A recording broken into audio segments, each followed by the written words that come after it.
But you can ask your final question, Madam. Yeah, just a quick follow-up. Siguro sa witness na lang. You mentioned the word threat, no? So can you just elaborate on that? What to you would be the difference between a threat and a sorry, I don't know if you uttered the word that I want to ask you now, no? But you referred to threat, of course. What would be the difference between a mere warning and a threat? A mere warning and a threat, ma'am. At what point does a warning become a threat?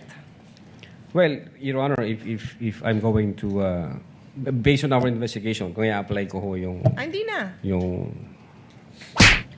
You don't have to. Just asking you your legal opinion. You're a lawyer. He may answer. Is it not correct, Mr. President? I think... if he knows. Just in my own opinion, although... warning is maybe there is a what we call an event-based condition. Pwedeng ganon na pag inulit mo itong gagawin ko sa'yo. Pwede hong warning yon. Di ba ganun yung threat?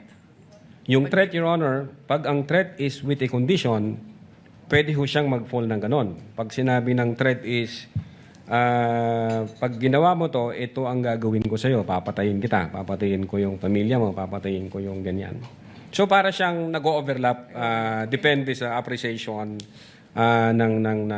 for us ng investigator, Your Honor. But insofar as the NBI Cybercrime Division is concerned, what we did is we established the elements of the grave threats based on the surrounding facts and circumstances, and then we conclude that indeed nag-violate ho ang ating Vice Presidente.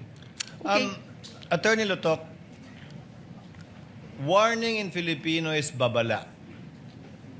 Yes, opo. Threat in Filipino is banta. Yes, opo. Kaya di ba, babala, bawal magtapon ng basura dito. Warning. Pwede po yun, sir. Di ba? Ang tanong ni Senator Pia, kailan nagiging banta yun? Well, depende sa konteksto siguro, Your Honor. May warning din po kasi na I warned you.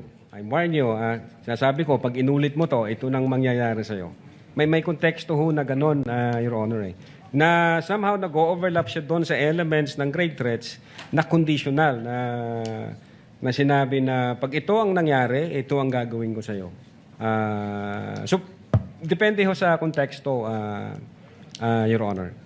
So, depende sa konteksto, sa delivery, sa taas ng boses, gaano kagalit, may kapasidad, Yes po. maraming bagay. Yes po, Your Honor. Senator Judge Pia? Yeah, so in other words, Your witness? it depends on the circumstances surrounding the incident or at the time that Yes, the ma'am. utterance was made. Yes, ma'am. Okay, so laging contextual. Okay, maraming salamat sa lahat. I just want to emphasize na, Mr. Presiding Officer, I posted my question to each of the counsels and the witness precisely so that tayo masabihan na may bias. Isa lang yung binibigyan natin ng opportunity to explain their side. I really genuinely just wanted to know what their